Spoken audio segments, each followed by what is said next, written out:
नमस्कार मित्रों, कारवां भारत के एक और एपिसोड में आप सभी का बहुत बहुत बहुत स्वागत। आपको दिख ही रहा होगा पीछे एक बहुत ही सुंदर टोयोटा हाइलक्स खड़ी हुई है और मेरे साथ हैं मेरे मित्र जिन्होंने कल ही हमें ज्वाइन किया ओवरलैंडिंग में। और बहुत अच्छा लगता है जब भी कोई ज्वाइन करता है। तो हम कोशिश करते हैं, हर हर व्यक्ति की अपनी एक विशेषता होती है, हर ओवरलैंडिंग सेटअप की एक विशेषता होती है। तो सर बहुत बहुत स्वागत पहले तो हमारे व्लॉग में। और जल्दी से जानने की कोशिश करते हैं सबसे पहले तो, क्योंकि हाइलक्स मुझे लगता है सर स्पेसिफिकली ओवरलैंडिंग के लिए बनी है। हाँ, उसका रेपुटेशन ही है ना, है ना? टफ, एवरलास्टिंग, कुछ नहीं होगा, कंप्लीटली नॉन डिस्ट्रक्टेबल, जहाँ भी ले जाओ इसको। इसूजू परफेक्ट के है। बाद मुझे लगता है अगर कोई व्हीकल आया है जो डेडिकेटेडली ओवरलैंडिंग को ध्यान में रख के बनाया तो शायद हाइलक्स ही है। हाँ, एक्चुअली हिस्ट्री वाइज देखें तो हाइलक्स पहले बना, तो इसका तो 15-20 साल का रेपुटेशन है इंडिया अभी। में अभी आया है पर हाँ, वो। हाँ। Correct correct correct. तो चलिए जल्दी से एक बार देखते हैं कि इस पे रहना, खाना, सोना इत्यादि इत्यादि की सुविधा आपने किस प्रकार से पूर्ण की है। तो सबसे पहले सर टेंट से शुरू कर, सोने से शुरू करते हैं पहले। हाँ। जी प्लीज।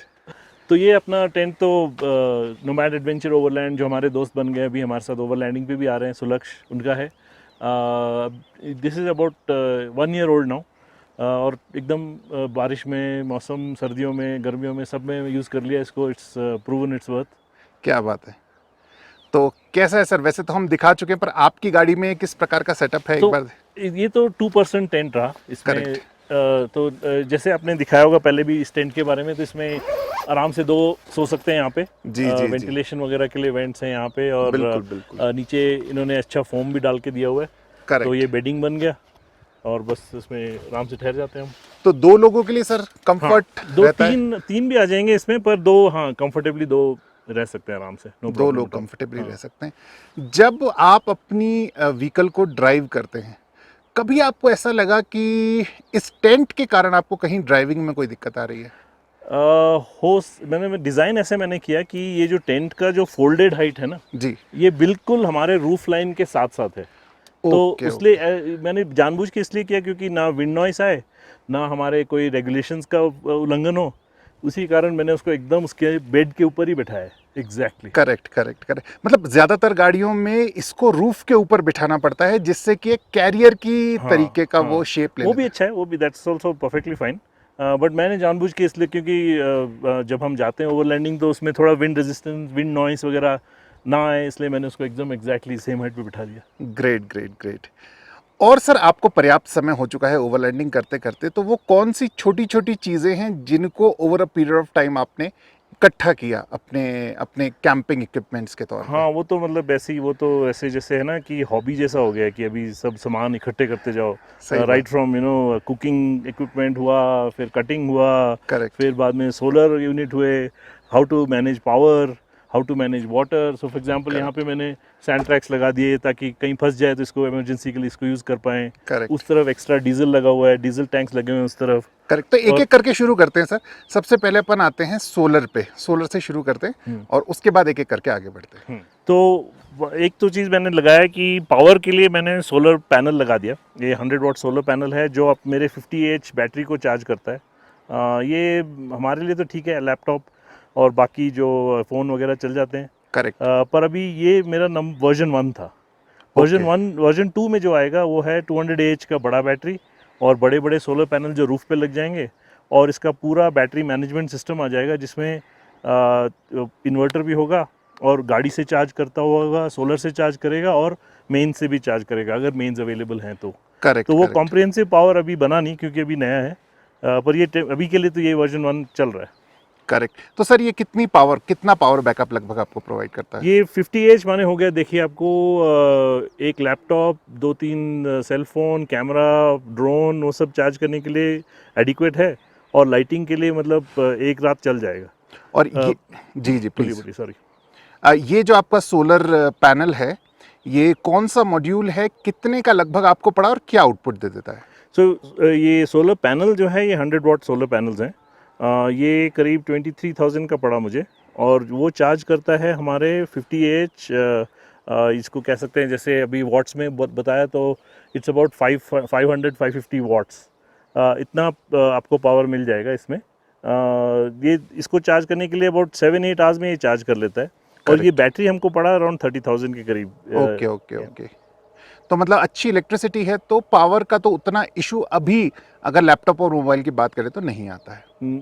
उसका नहीं आता है, बट एक्चुअली ओवरलैंडिंग अगर हम मेच्योर ओवरलैंडिंग कर रहे हैं तो ऑब्वियसली ज़्यादा पावर चाहिए। ज़्यादा पावर हमें चाहिए होती है। चलिए सर, गाड़ी के पीछे चलते हैं और देखते हैं चलिए। क्या क्या चीज़ें असेंबल करी हैं। तो बिजली के बाद नेक्स्ट इम्पॉर्टेंट चीज़ हुआ पानी। सो मैंने Correct. क्या किया कि ड्रिंकिंग वाटर और नॉर्मल वाटर जो बाथ वगैरह के लिए अलग अलग से रखे हैं। ड्रिंकिंग वाटर तो यूनिट आप देख रहे हो, एक यहाँ पे मैंने डिश वॉशिंग वगैरह के लिए रखा है।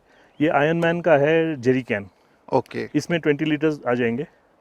और इसमें मैं जनरली पोर्टेबल क्लीन वाटर ही रखता हूँ ताकि मैं इसको कंज्यूम ही कर पाऊँ। और गाड़ी के पीछे 50 लीटर का एक टैंक है जो Okay. मैं स्नान वगैरह के लिए यूज़ करता हूँ। Correct. उसमें वो बाकी मतलब जो एक दो दिन के लिए उसको दो पीपल अगर यूज़ करें तो काफ़ी है उसमें। Correct correct correct. तो पानी का इस प्रकार से सर इतने उससे लगभग मैनेजमेंट हो जाता है, ऐसा माने? हाँ, 70 या और लीटर आप हो गए। अभी, क्योंकि हाइलेक्स तो आपने अभी खरीदी ही है, तो इसमें और कोई इम्प्रोवाइजेशंस? नहीं, पानी का तो ठीक है अभी, because 50 plus 20 litres is more than adequate. तो दो ओके लोगों के ओके लिए तो अभी 3-4 दिन चल जाएगा आराम से। करेक्ट।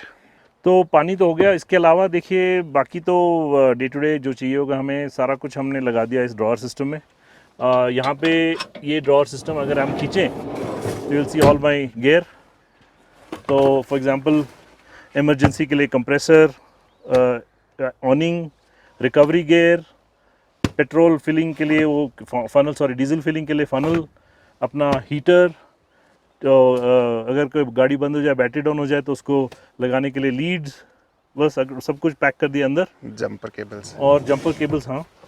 और दूसरी तरफ ये मैंने पूरा किचन का यहाँ पे सामान रख दिया है। Okay okay. तो किचन का स्टव हुआ, Groceries and फिर all. हाँ ग्रोसरीज वगैरह सब इसमें आ जाते हैं। Correct spare correct. क्लोज, कपड़े धुले ना धुले हुए कपड़े, वो सब तो इसमें वो यहाँ पर इसी में आ जाते हैं सब। ग्रेट और ग्रेट। ऊपर से मैंने क्या किया कि एक यहाँ पे और स्टोरेज यूनिट ऐसे बनाया है जैसे कार्गो जो होता है ना, कार्गो बॉक्स अच्छा, जैसे ये ऊपर। जो इधर अगर अपन हाँ देखेंगे अंदर।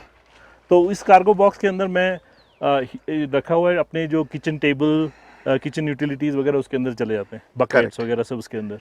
Correct correct. आगे भी सर मैं देख रहा हूँ, इधर एक रेड कलर का टैंक आपने कुछ लगाया है और आगे भी एक टैंक लगा हुआ है। हाँ एक बार वो उस मैंने क्या किया कि क्योंकि अभी हम जाते हैं काफ़ी दूर, 200-300 किलोमीटर्स अवे फ्रॉम किसी पेट्रोल या डीजल स्टेशन से, जी तो ये एसेंशियल बन जाता है कि गाड़ी में लगता है 80 लीटर्स। उसके करेक्ट बाद आपको चाहिए एटलीस्ट अनदर 40 लीटर्स आपको एक्स्ट्रा चाहिए होगा। तो करेक्ट। मैंने 20 लीटर्स के 2 कैंस रख दिए और उसको मैं फिल अप करके जब भी चाहिए डीजल उसमें मेन टैंक में ट्रांसफ़र कर लेता हूँ। Okay okay okay great. ये तो बात हो गई गाड़ी में आपने ओवरलैंडिंग के लिए किन किन चीज़ों को इक्विप किया है।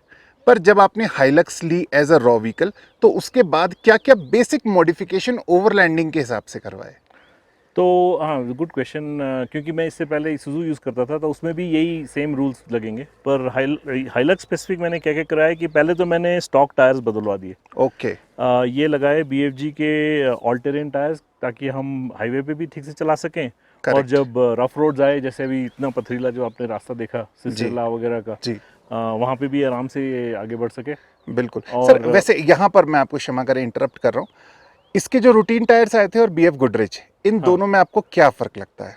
ज़मीन आसमान का। वो तो है हाईवे टायर्स, ओके ये हैं all terrain. Okay highway tyres तो ठीक है, आप हाईवे में चला रहे हो तो that's the best suited, but the moment you go of road यही आपको काम आएगा। बाकी वो टायर्स तो शायद विद इन 10,000 किलोमीटर्स हाथ दे देंगे आपको। ओके। और कॉस्टिंग में सर लगभग कितना फ़र्क आया? Double. The tyres are twice as expensive, but ये 1 लाख किलोमीटर तक कुछ भी नहीं होगा इसका। Okay okay okay. That's why you are using Godrej. Correct. उसके अलावा सर और? सो इसके अलावा बेसिक चेंजेस मैंने ये किए हैं कि अंडर बॉडी जो प्रोटेक्शन है इसको एक्सटेंड किया हुआ है। जी ताकि अगर पत्थर वगैरह जब टकराते हैं नीचे से तो उसमें गाड़ी या इंजन को या डीजल टैंक को या फिर ऑयल सम्प को ना कोई ठेस पहुँचे।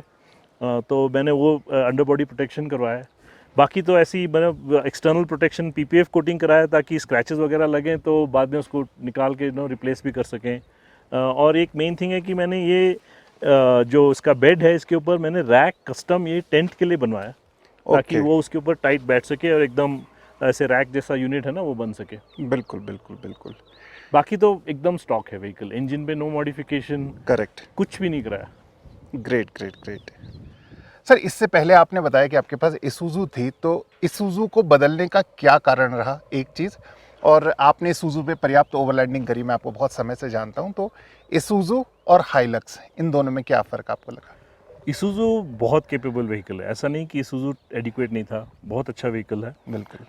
पर मेरे को लगा कि थोड़ा और इंजन पावर चाहिए मुझे, तो उसमें है 1.9 लीटर इंजन, इसमें है 2.8 लीटर इंजन। ओके। तो फ़र्क में तो अराउंड 30% का फ़र्क आ गया। ड्राइविंग। स्पेशली हाँ, स्पेशली जब हम चलाना शुरू करते हैं ना, इनिशियल टॉर्क जिसे जी कहते जी हैं, जी जी। इनिशियल टॉर्क में बहुत फ़र्क आ गया इसमें। Okay okay. तो दूसरा मुझे ये चाहिए था कि इसूजू पे लिया मैंने, उसको मैनुअल था वो, मतलब मैनुअल ट्रांसमिशन था, मेरे को चाहिए था ऑटोमेटिक। तो जब अपग्रेड कर ही रहा हूँ तो मैं टोयोटा पे आ Automatic गया, पे। ऑटोमेटिक टोयोटा पे। सही बात है। बाकी फीचर वाइज या ड्राइव एक्सपीरियंस देखें तो इसूजू और Hilux I would say matching है। ओके। साइज़ वाइज एकदम वही है, कंफर्ट वाइज वही है। ऐसा मेरे को कुछ कंप्लेंट तो नहीं रहा इसूजू के साथ, बट ऑब्वियसली नया मॉडल आया है, इंडिया में नया लॉन्च हुआ है, तो when you are buying a new vehicle obviously you will take the latest. Correct correct Yes. Correct correct. On road sir लोग जानना चाहेंगे ही, क्योंकि जब ऑनलाइन देखते हैं तो बहुत प्रकार के प्राइजेस आते हैं, पर आप तो एक्चुअल बता सकते हैं कि ऑन रोड आपको कितने की ऑन रोड देखिए, ये कर्नाटक में जो है रोड टैक्स बहुत ज़्यादा है, तो जी। ऑन सबसे हाई शायद मेरे ख्याल महाराष्ट्र को छोड़ के कर्नाटक में ही होगा। Okay. On road top and जो हाई 80 जिसे कहते हैं, ये 46 लाख का है। 46 का पड़ा, मतलब इसूजू से कंपेयर करें तो मुझे लगता है 10-12 लाख रुपए। 12 लाख का फ़र्क है, उनका टॉप मॉडल और ये टॉप मॉडल में 12 लाख का फ़र्क है। 12 लाख का फ़र्क है। तो भी मुझे लगता है जैसा कि आप बता रहे हैं कि कुछ बेसिक चीज़ें अगर अपन छोड़ दें तो ऑलमोस्ट ओवरलैंडिंग के लिए दोनों गाड़ियाँ, आपका अनुभव दोनों गाड़ियों के Yes, साथ yes. अभी हाँ, तक? तो अभी मतलब अभी इसूजू जो है एक जनरेशन पीछे हो गया, बिकॉज यहाँ पे देखिए डिफ्लॉक है, इसमें जो अभी डाउन हिल असिस्ट कंट्रोल वो सब है। ओके तो ओके ये ओके। थोड़ा मॉडर्न जो निकनैक्स होते हैं ना, वो सब इसमें अभी, क्योंकि ये लेटेस्ट है, इसमें क्योंकि है। ये लेटेस्ट है, सही बात है, लेटेस्ट भी। और आपने बताया भी कि हाइलक्स तो बहुत मतलब इसूजू से पहले का मॉडल है इंडिया में। करेक्ट है, इसका तो इंडिया में आई अभी थिंक launch। 1965 था इसका फर्स्ट हाइलक्स लॉन्च। ओके। वहाँ से इम्प्रूव होते हुए अभी मतलब जो तो सब पीछे आपने देखा होगा ना, मशीन गन से लेके सब कुछ लगा हुआ है हाइलक्स में। करेक्ट करेक्ट करेक्ट करेक्ट एकदम।